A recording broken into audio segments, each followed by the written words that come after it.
Buen día a todos, gracias, paz del Señor Jesucristo. Nos siga acompañando para la gloria de nuestro Señor y Salvador. Hermanos, vamos a leer en Filipenses capítulo 2.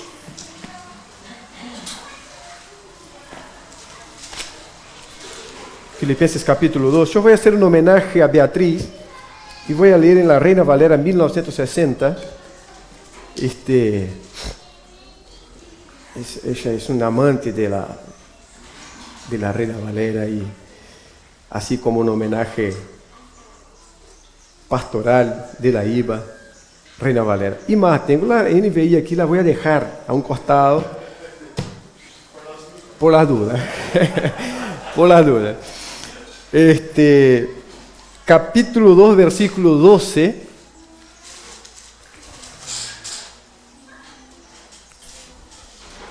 Al 18 vamos a leer.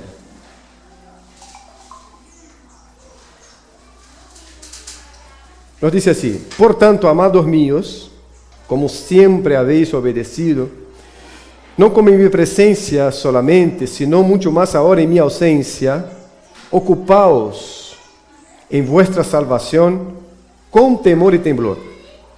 Porque Dios es el que en vosotros produce así el querer como el hacer, por su buena voluntad. Haced todo sin murmuraciones y contiendas, para que seáis irreprensibles y sencillos, hijos de Dios sin mancha en medio de una generación maligna y perversa, en medio de la cual resplandecéis como luminares en el mundo, asidos de la palabra de vida, para que en el día de Cristo yo pueda gloriarme de que no he corrido en vano, ni en vano he trabajado. Y aunque sea derramado en libación sobre el sacrificio y servicio de vuestra fe, me gozo y me regocijo con todos vosotros. Y asimismo, gozaos y regocijaos también vosotros conmigo. Gracias, Padre Santo y Poderoso, por esta oportunidad que tenemos en este domingo de estar juntos aquí con mi iglesia tuya, para juntos, oh Dios, alimentar la esperanza nuestra en ti, en tu palabra y en tus promesas, para juntos, oh Padre, regocijarnos por tu providencia y por tu provisión, para juntos, Señor, elevar nuestras voces, dando gracias a ti por tu amor y por tu misericordia derramados en nuestras vidas, para juntos reconocer, oh Padre, que somos necesitados de ti, y para juntos, oh Dios, reflexionar en tu palabra y en ella poder alimentar nuestra fe y la esperanza que tú nos has dado. Gracias en el nombre de Cristo. Amén. Amén. Queridos, cuando nosotros leemos cartas de Pablo, como ser la primera carta a los Corintios, no solamente la primera, también podemos incluir la segunda, vemos claramente una exhortación correctiva del apóstol hacia aquella iglesia, hacia aquellos hermanos. Recientemente terminamos el estudio de la primera carta a los Corintios, los días jueves, y allí veíamos cómo Pablo se dedica a instruir correctivamente a aquella iglesia, a aquellos hermanos. Hay problemas serios en el seno de la iglesia, hay divisiones, hay una mala teología siendo practicada, hay grupos diversos se formando con diferencias teológicas importantes en el seno de la misma iglesia, hay pecados que ya extrapolaron el ámbito de la comunidad creyente y ya está en la calle. Es el capítulo 5 de la primera carta de Pablo a los Corintios. El pecado ya está en la calle. La gente ya se ha dado cuenta de lo que está pasando allí. Entonces Pablo, a partir de cuestionamientos, de dudas y de explicaciones que un hermano de la iglesia o hermanos de la iglesia le hacen llegar, Pablo toma todo eso y de manera correctiva escribe sus cartas a los corintios, pegándoles fuerte en algunos momentos o en casi todos, pero con mucho amor con mucha base cristocéntrica para corregir. Lo mismo pasa con los Gálatas. Estamos ahora estudiando la carta a los Gálatas y allí vemos nuevamente Pablo con una acción correctiva. Pablo está impresionado con aquellos hermanos por la manera en que ellos están dejando lo que aprendieron del evangelio predicado por el apóstol y están volviendo a lo que los judaizantes están enseñando, a prácticas que al fin y al cabo no conducía y no había conducido a ninguno de ellos, allí en Galacia, a ningún lugar. Entonces Pablo llama insensatos. Estoy impresionado con la facilidad con la que ustedes han dejado los principios del evangelio predicado entre ustedes, el evangelio que produjo entre ustedes la justificación, y volviéndose a las prácticas judaizantes. La carta de Pablo a los romanos, una iglesia que Pablo no fundó, una iglesia que él pretendía usar como una base misionera para su predicación en España, considerando que Antioquía, su base primera, la iglesia enviadora, estaba muy lejos de este propósito suyo ahora que era predicar en España. Roma sería un buen centro donde él podía pasar, bendecir, ser bendecido y desde allí ser enviado a España con apoyo moral y financiero de aquella iglesia. Hay una exposición de doctrina interesante, capítulos 1 al 11 por lo menos, donde Pablo expone toda la doctrina del evangelio que él predicaba, justo considerando que él no había sido el fundador de aquella iglesia y ahora estaba proponiendo pasar por aquella iglesia y ser bendecido y bendecir aquella iglesia y ser enviado por aquella iglesia a España. Era interesante que aquellos hermanos supieran el evangelio que Pablo predicaba, aunque su fama ya estaba en Roma, por supuesto, y entre aquellos hermanos, Pablo hace cuestión de exponer la doctrina que predica, capítulo 1 al 11, y después tenemos una sección muy práctica, como es costumbre también en las cartas de Pablo, a partir del capítulo 12, donde Pablo llama a los hermanos a bajar a tierra toda la doctrina que había explicado, porque al fin y al cabo, doctrina en la mente es puro intelectualismo. Si doctrina no baja al corazón, si no camina con nosotros en la calle, si no entra con nosotros en nuestro lugar de trabajo, si no va con nosotros a nuestro hogar, doctrina es puro intelectualismo. Y la Biblia no es un libro para intelectualismo, sino que la Biblia es un libro para la vida. Sino que la Biblia es un libro o la palabra del Señor que tenemos en la Biblia, es algo para ir con nosotros, para conducirnos, para estar con nosotros en nuestro hogar, para estar con nosotros a donde estemos. Lo que pasa de eso es estudio literario del texto bíblico que se puede hacer en el liceo, en la facultad. Lo que pasa de eso es por intelectualismo. Entonces hay una parte práctica en Romanos donde Pablo dice a los hermanos ahora que ya saben todo eso, ustedes van a vivir de acuerdo con eso. Hay que ser tolerantes con el hermano más débil, hay que ser agradecido a Dios por su obra, hay que vivir de manera sacrificial. No para alcanzar algo, sino porque este algo ya les alcanzó, que es la justificación. Ahora, cuando leemos Filipenses, leemos una carta donde no hay una exhortación correctiva. Porque es una iglesia que está caminando bien. No hay como hay allá en Corinto, un hermano en un pecado así abiertamente, que ya pasó los ámbitos de la comunidad creyente y está en la calle. No hay. No hay la necesidad de Pablo llamar insensatos, porque están volviendo a prácticas que no son prácticas del Evangelio, como dice a los Gálatas. No hay. Hay, por ejemplo, cuando vemos en la oración de Pablo a partir del versículo 3 del capítulo 1, mira como Pablo dice: doy gracias a mi Dios siempre que me acuerdo de vosotros. el acordarse de la iglesia en Filipos traía gozo al corazón de Pablo. Cada iglesia por donde Pablo pasó, por supuesto, le traía gozo acordarse de allí, aún aquella iglesia en Corinto, muy compleja, pero Pablo sigue llamando hermanos santos. Iglesia en la cual no falta ningún don, dice Pablo en el comienzo de su carta a los Corintios. Pero por supuesto que esto le incomodaba a Pablo también todos los problemas que vivían, y por eso la carta es correctiva. Ahora a los filipenses él dice, doy gracias a mi Dios siempre que me acuerdo de vosotros, y siempre en todas mis oraciones, rogando con gozo por todos vosotros, por vuestra comunión en el Evangelio desde el primer día, algo que empezó con ellos en la comprensión del Evangelio, pero que seguía desarrollando en el seno de la comunidad en Filipos.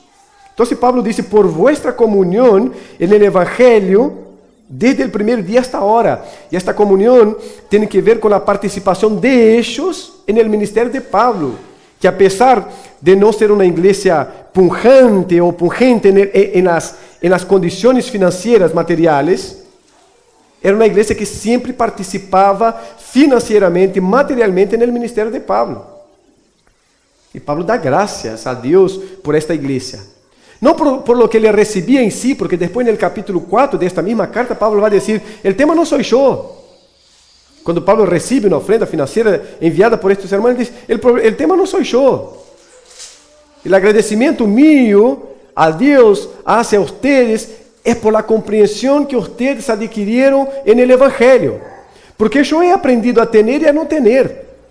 Yo he aprendido a vivir con mucho y a vivir con poco. De manera que si no llega la participación material de ustedes hacia mí, yo estoy preparado para seguir. Pero una vez que llegue esta participación de ustedes hacia mí, me regocija el corazón porque es una demostración de cuánto el Evangelio entró en la cabeza de ustedes. El Evangelio hace parte de la vida de ustedes. Capítulo 4. Versículo 6 nos dice, estando persuadido de esto, ¿no? Que el que comenzó en vosotros la buena obra la perfeccionará hasta el día de Jesucristo. ¿Cómo me es justo sentir esto de todos vosotros, por cuanto os tengo en mi corazón? Esto todo está pasando en una oración de Pablo, ¿no? Y en mis prisiones, y en la defensa y confirmación del Evangelio. Todos vosotros sois participantes conmigo de la gracia. Una iglesia que estaba allí con el apóstol Pablo. ¿Qué escribir entonces para esta iglesia? No es una carta correctiva, los hermanos están caminando bien, los hermanos están permitiendo que el Evangelio fluya en su seno, en su caminata. ¿Qué escribir? Algo preventivo. El que está de pie, cuidado para que no caiga. Entonces, Pablo conoce la fragilidad humana del que está de pie y luego puede caer, puede salir de esta buena comunión en el Evangelio. Y aquí no estamos hablando de salvación, nada de eso. Estamos hablando del que va aflojándose en el caminar. Entonces, si bien no hay una situación específica de pecado en el seno de la iglesia por la cual Pablo escribe a los hermanos de manera correctiva, Pablo sabe de la fragilidad del ser humano, y en este caso de los seres humanos creyentes que se reunían allí en Filipos, y escribe de manera preventiva. Y es lo que tenemos aquí en este capítulo 2, los versículos que leímos. Por tanto, versículo 12, amados míos, como siempre habéis obedecido, otra vez, como siempre, es algo que sigue, obedecido, não como em minha presença solamente, não é quando eu estou, porque ele disse a los Corintios de maneira diferente, ele disse, mira, eu estou escrevendo todo isso, pero há alguns entre ustedes que dizem que eu sou muito poderoso quando estou escrevendo, pero quando estou entre ustedes sou muito frágil. Pero eu estou escrevendo para que se corrija isso antes que eu vaya, porque quando eu vaya, a coisa vai ser distinta agora. E aqui Pablo disse, não, ustedes obedeceram sempre quando eu estava presente, pero esta obediência tinha que ver com a consciência que eles tinham do Evangelho. Por isso, não era algo que estava condicionado ao apóstolo, não era algo que acontecia solamente quando o apóstolo estava. algo que pasa muy comúnmente con nosotros, conmigo y estos grupos que tenemos de trabajo, allá en Montevideo, sempre, estava agora com 22 de um grupo e 25 de outro grupo. Bueno, em um grupo de 25 há de todo, não? Há el que labura porque labura, há el que está aqui, pero não quer estar aqui de nenhuma maneira. Pero há um que é bastante interessante. Bastante interessante. Ele levanta uma asada com uma mão, pero não é porque é forte, não é porque se vê que a asada nunca foi algo para ele. Então ele la levanta assim. E sua posição de trabalho é essa, tal como eu estou, pero como ele não tem um púlpito para apoiar-se, ele hace assim com a asada. E ele vem de países onde a gente le gusta fazer bastante discurso, não? Então ele é 3 asadas assim e se usa a asada para apoiar-se e empieza seus discursos. Al terceiro dia, empezaram a conhecer-me por la moto. Eu vou com a moto. Então, de lejos já veiam. E era interessante porque quando veiam, agarra a asada com as 2 mãos e empieza, tan. E eu de lejos me quedo observando. Então, los tenho que chamar e dizer, não sou policía e não estou acá para isso. Mi função é outra com vocês. Pero dependia de verme para poder agarrar uma asada, algo por el cual firmar um contrato para trabalhar. Então, tendria que ver-me para agarrar uma asada e começar a dar com uma asada com as 2 mãos e deixar o discurso político para depois. Pablo está dizendo a estes hermanos, ustedes obedecem quando eu estou, pero quando não estou, ustedes seguiram, porque eles não viviam em obediência ao apóstolo em si, sino a lo que o apóstolo ensinou a esta gente, e era o evangelho. E esta consciência do evangelho quedou forte entre eles. Não como em minha presença solamente, sino muito mais agora em minha ausência. Pablo se foi e eles continuaram, se associaram a Pablo no ministério. Ocupaos, final del versículo 12, en vuestra salvación con temor y temblor. ¿Qué hacer? ¿Qué escribir entonces para una iglesia que está caminando bien? Prevenir la iglesia sobre su obra, sobre su trabajo. Ocupaos, lleven a cabo continuamente la salvación que ustedes recibieron. Por supuesto que no está en juego aquí trabalhar para conquistar a salvação. Por supuesto que não está em jogo fazer obras para alcançar pontos em la salvação que Cristo dá. É desarrollar en este processo que a nós nos tocou chamar de santificação, pero é desarrollar esta salvação que Cristo efetuou, pero esto de maneira contínua. Por isso, o texto se podia dizer assim, lleven a cabo de maneira contínua a salvação que Cristo efetuou em vocês. Está falando de um estilo de vida. Está falando de uma maneira de viver que o salvo tem que demonstrá-la.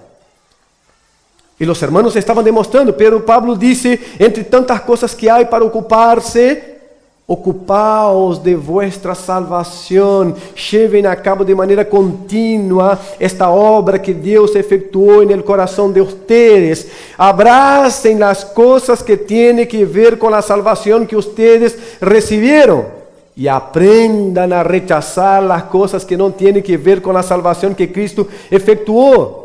Es por eso que Pablo a los Colosenses y nos dice para mirar las cosas de arriba, ya no más las cosas de abajo, son las cosas que tienen que ver con nuestra salvación. Veíamos acá hace unos domingos la prédica sobre el Salmo 119, algunos versículos, y uno de los versículos decía, yo quiero asociarme con la gente que ama tu palabra. Ocupar-se en la salvación tiene que ver con eso, asociar con gente que ama la palabra del Señor. E não com gente que la menosprecia, porque não tem que ver com a salvação que recebimos. A salvação que recebimos nos influye e nos pide para involucrar-nos com a palavra do Senhor. Cultivar a comunhão é algo que tem que ver com a salvação que recebimos. A comunhão não é algo automático. A comunhão é algo que, se nós não caminhamos hacia ella, aconteça. ¿Por quê? Porque es algo que tiene que ser cultivado.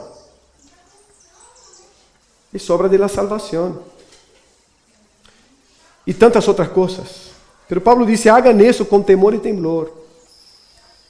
Y luego enseguida, él nos dice, porque Dios es el que en vosotros produce así el querer, como el hacer, y eso todo por su buena voluntad. Aquí ya quiebra cualquier concepto de que este obrar, este trabajar sea para conquistar la salvación, sino que sea desarrollar la salvación que Dios dio, sino que sea trabajar en la responsabilidad humana en la salvación.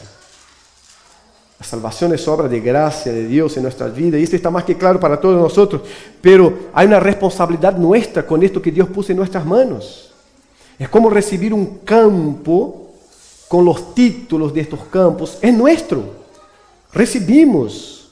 Alguien llegó y dijo, mira, me sobra, tengo, te voy a dar una porción de campo aquí, y me la da y da los títulos, pasa mi nombre, es mío. Yo puedo trabajar este campo, hacerlo producir, o puedo no trabajar, dejar que el chucho crezca, dejar que sea con una desprolijidad total, pero el campo sigue siendo mío. No lo pierdo por eso. No deja de ser mío. Yo tengo los títulos, me pertenece. El gran tema es que no estoy trabajando este campo, no estoy sacando nada de este campo, pero es mío. La salvación pasa eso, es mía. Cristo me la dio. Pero hay una responsabilidad mía en ocuparme en los principios que conciernen a la salvación. Y esto es con temor y temblor, porque si tengo esta conciencia es porque Dios es aquel que obra en mí el querer desarrollarla y el querer vivirla para el bien de Dios y para el bien mío, para la gloria de Dios y para el bien mío. Dios hace eso,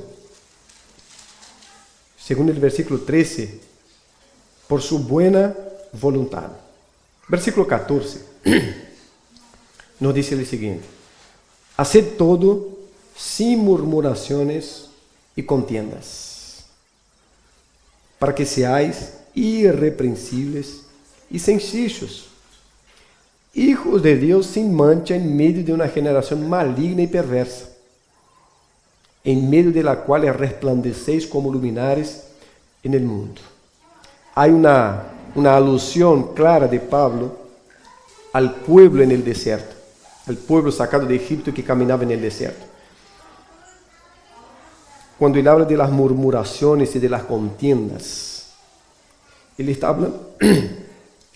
Tráeme un poquito de agua, por favor. Él está hablando del local donde vivimos. En primer lugar, vivimos en un mundo de oscuridad. La oscuridad es el estado natural del mundo post-pecado.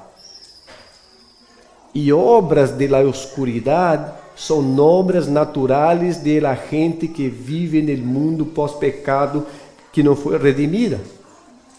Nos espanta a veces ver acciones y reacciones que vemos en el mundo como si esto fuera algo no natural, pero es natural en un mundo de oscuridad, con seres humanos habitados por esta oscuridad en la mente, en el corazón, practicar obras de oscuridad, es algo normal. Habitamos y somos habitados por las tinieblas cuando no estamos en Dios.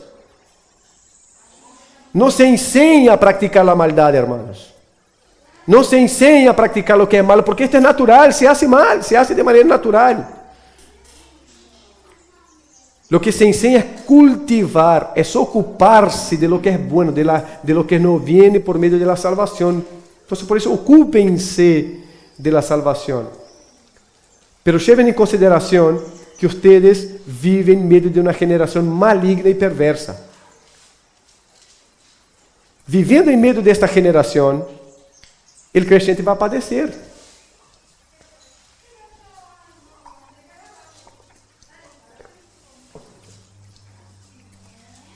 Y va a padecer exactamente porque él tiene la obligación bíblica, por lo que recibió, de vivir como luminares en medio del mundo.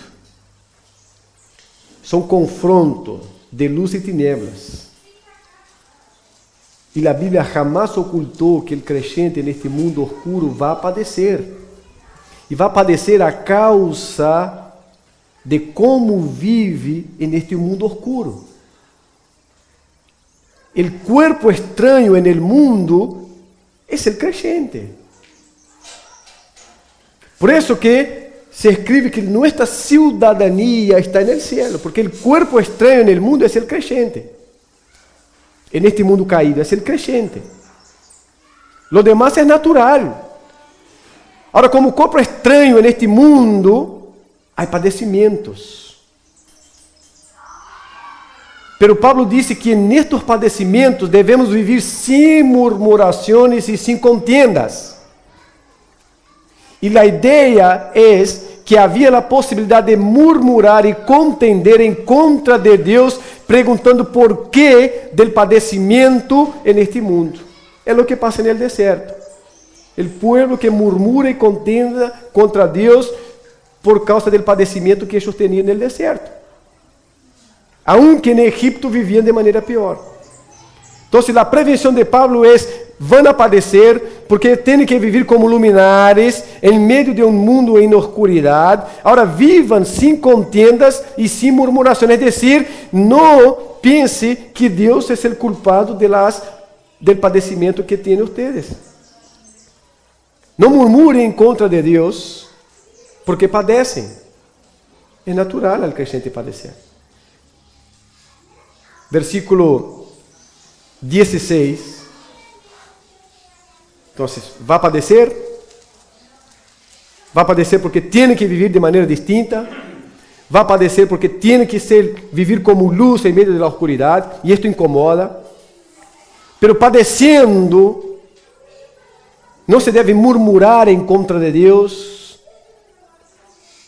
no se debe contender en contra de Dios por el padecimiento, porque esto es natural en un mundo caído de oscuridad. Y el 16 dice: agárrense, aférrense, ¿no? Asidos de la palabra de la vida. Mantengan en alto la palabra. Es receta para vivir en este mundo donde se padece por el confronto de luz y tinieblas. Por vivir de una manera y de un estilo de vida que no agrada a lo que es natural en el mundo. Como manteniendo la palabra en alto. Pero no tiene que ver con levantar Biblia, ni con abrirla en un rincón de una casa, de la clínica, del hospital, lo que muchos hacen. No tiene que ver con salir diciendo versículo bíblico de memoria para acá y para allá. Tiene que ver con vivir un estilo de vida que esté conforme a la palabra del Señor, justo en medio de esta generación perversa. Se está hablando de un reordenamiento de la vida según la palabra ahora.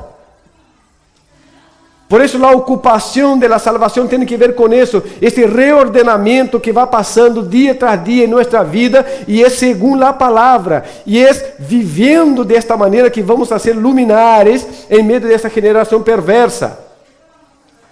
Y es eso lo que significa mantener la palabra en alto, estar asiduo, aferrado de la palabra de vida. Ahora, ¿qué es lo que esto va a producir? En primer lugar, la segunda parte del versículo 16 nos dice: para que en el día de Cristo yo pueda gloriarme de que no he corrido en vano, ni en vano he trabajado. Esto va a producir gloria a Dios. Esto va a producir buen testimonio entre nosotros. Y esto va a producir en la visión de Pablo y en el ministerio de Pablo, gloria a Pablo. No esta gloria que se da a Dios, sino la gloria del gozo de ver que se cumplió en la vida de aquellos hermanos la palabra predicada por el apóstol. Para que en el día de Cristo yo pueda gloriarme de que no he corrido en vano. No me extenué en esta carrera en vano.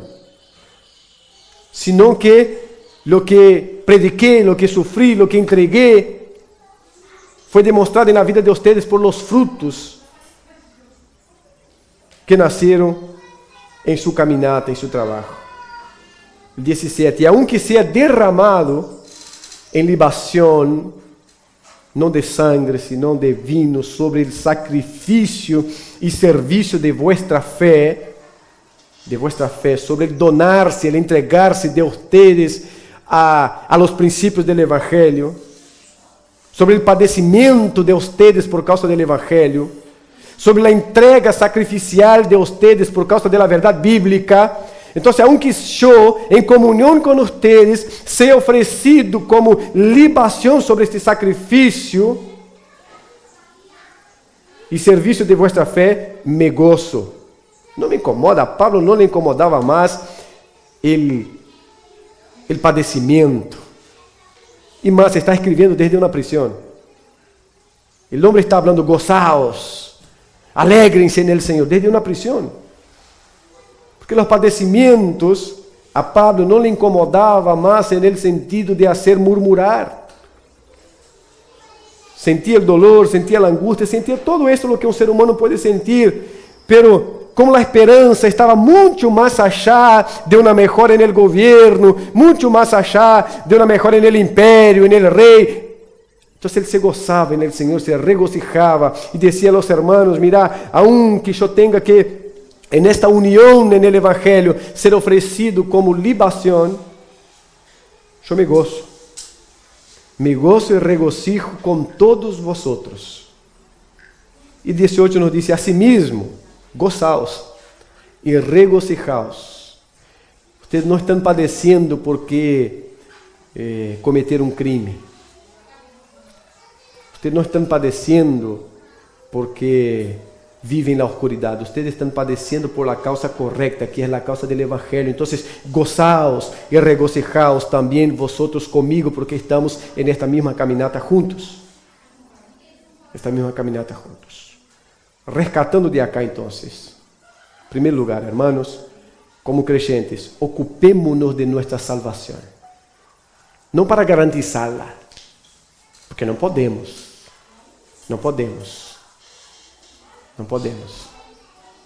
La salvación fue garantizada por Cristo en la cruz, en su sacrificio. Está garantizada a los creyentes. Entonces no es ocuparnos para garantizarlas, sino cultivar las cosas que tienen que ver con la salvación que Dios nos dio. Cultivar la comunión, el amor por la palabra, la oración, el amor mutuo, la exhortación mutua, la transparencia, la no hipocresía, cultivar las cosas que tienen que ver con la salvación.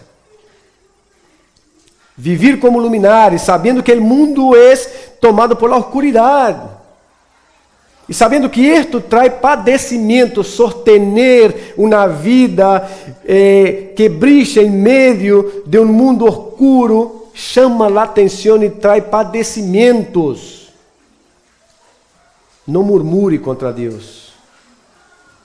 No murmure contra Dios. Apenas sigamos rogando a Deus que nos fortaleça em meio de estes padecimentos para seguir glorificando su nombre, exaltando su nombre e reconhecendo-lo em nossos caminhos. Não vayamos a contender com Deus, porque, Senhor, se eu apenas desvio um cachito aqui, este padecimento não vai chegar. Não, Senhor, por favor, ajuda-me a manter firme neste caminho aqui que Tu me has dado. E aí, gozaos e regocijaos por padecer por la causa correcta. Porque todo mundo padece, el tema é por que se padece, hermanos. Não há ser humano en la faz de la tierra que não padece. El tema é por que se padece. La causa por la cual uno está padeciendo. Não há nada mais glorioso de que padecer por la causa correcta. Y nuestra causa es la causa del Evangelio. Que Dios nos sostenga firmes y fuertes en la fe, regocijándonos, alegrándonos en Dios, sabiendo que como ciudadanos del cielo vivimos en un mundo de oscuridad, pero debemos mantener en alto la palabra de vida, aferrados a ella, asidos a esta palabra. Es ella lo que va a dar claridad para seguir caminando. En el nombre de Jesús, amén. Amén. Vamos a orar al Señor, agradecerle por este tiempo que Él nos ha dado y pedir que su palabra fortalezca nuestras vidas para seguir caminando con fe, con regocijo, con amor, animándonos unos a otros, mirando hacia arriba, yendo a dormir o a despertar sabiendo, hermanos, que hay un bien precioso, valeroso que tenemos, que es la eternidad, y que nada nos puede quitar eso. Entonces animémonos unos a otros, animémonos, en el nombre de Cristo Jesús. Señor, gracias te damos, Padre, en esta linda oportunidad que tenemos para estar aquí juntos, como iglesia tuya, rescatada por la sangre de Cristo Jesús, nuestro Señor. Muchas gracias. Ahora, Señor, que vimos tu palabra, ayúdanos a ocuparnos cada día más de la salvación que tú efectuaste en nosotros por medio de Cristo Jesús. A involucrarnos en las cosas que tienen que ver con esta salvación. Ayúdanos, Señor. Ayúdanos a vivir esta salvación para de esta manera ser luminares, oh Dios, en este mundo de oscuridad. Ayúdanos en el padecimiento por esta causa poder seguir mirando a ti con gozo, con alegría, no por el padecimiento en sí, sino porque el padecimiento tiene una causa justa, correcta, Señor. Ayuda a tu iglesia a cobrar ánimo cada día, Señor, a saber el tesoro que tenemos en la mano, Señor, que la eternidad nos pertenece por causa de Cristo Jesús que nos puso en ella. Ayúdanos, oh Dios. Ayúdanos a mirar con una mirada de fe. Caminar en obediencia a ti. Ayuda a esta iglesia y ayuda a tu iglesia en Uruguay. Iglesia, Señor, que por alguna razón ya esté cerrada hoy, por algún contacto, que tú también bendiga, fortalezca. Fortalezca, Señor, a tu pueblo aquí. Fortalezca esta nación, fortalezca este pueblo, Señor. Fortalezca a los creyentes en este pueblo, Dios, para mantener bien en alto la palabra de salvación, asiduos a la palabra, aferrados a la palabra, Señor. Esta palabra de vida. Ayuda, Señor, a esta iglesia y a tu iglesia aquí a vivir como luminares. Ayuda, Padre. Ayuda, Señor. En el nombre de Cristo Jesús. Nos dê, Padre, uma semana bendecida, llena de confiança em Ti. Ajuda-nos a viver de maneira responsável em todo. E por cima de qualquer coisa, creer, ó Deus, em Tu presença junto a nós. En el nombre de Cristo Jesús, te alabamos e te agradecemos. Amém. Amém. Que assim seja. Animémonos unos a otros, fortalezcámonos en esta palabra de vida. Asidos a la palabra, hermanos, asidos a la palabra. Porque es palabra de vida. Palabra de vida. Que aquí esté nuestra guía de verdad para la vida. Bueno, agradecemos a Dios por este encuentro más. Este encuentro más. Hoy supimos ahí de Las Piedras, la iglesia donde Heber y Sheila pastorean. Hubo un caso positivo, están cerrados en la iglesia, aguardando para saber lo que es. Después un pastor también de la convención, Jorge Cabral, con la esposa dieron positivo este mal del interior ahí. Y seguir orando, fortaleciéndonos unos a otros, recuperándonos, los que entran, recuperándonos y glorificando a Dios. Y si alguno recupera, glorificamos a Dios también. Glorificamos a Dios. La gloria a Dios no es por la recuperación o no recuperación. Seguimos con la responsabilidad en nuestra semana. Todos nosotros ya tenemos esto bien consciente, bien claro, pero un contacto, cualquier cosa, no venimos aquí, no congregamos, dejamos, esperamos 7 días, después uno viene, algún síntoma, no venimos aquí, aguardamos, esperamos, después venimos, y así nos vamos cuidando todos entre nosotros. Aquí Artur y Valentina tiene los padres, ¿no? Pedro, así del sur brasileiro, del norte uruguayo, y Beta, son padre y madre de Valentina. ¿Tá? Arthur trajo, según él, para ver el nieto, pero era para trabajar. Era para trabajar. Trajo para esclavizar. Y Dios, como siempre es justo, le quitó la mitad del dedo de Arthur. La justicia de Dios no falla nunca, ¿no? Le quitó, engañaste, ahora te voy a...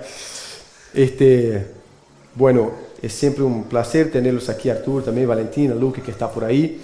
Y bueno, espero que estén teniendo un buen tiempo ahí junto a la hija, al nieto, al yerno, ya que no hay elección, hay que estar también, ¿no? Entonces espero que el tiempo esté siendo lindo, el trabajo y todo lo que están haciendo. Gracias. Bueno, hermanos, gracias a todos, bendiciones, la ofrenda queda ahí, los que trajeron, los que no trajeron, no hay que ofrendar, no necesita, se no trajo. Y tenga una semana linda, bendecida, sigamos orando. El chato ahí, hermano de Enrique, sigue necesitando nuestras oraciones, la familia, ¿no? El expresidente que marchó hoy, que se fue, bueno, hay gente alrededor sufriendo bastante con eso, así que esto hace parte de la oración de la iglesia también, ¿no? Orar por los que sufren, que así sea. Bendiciones a todos.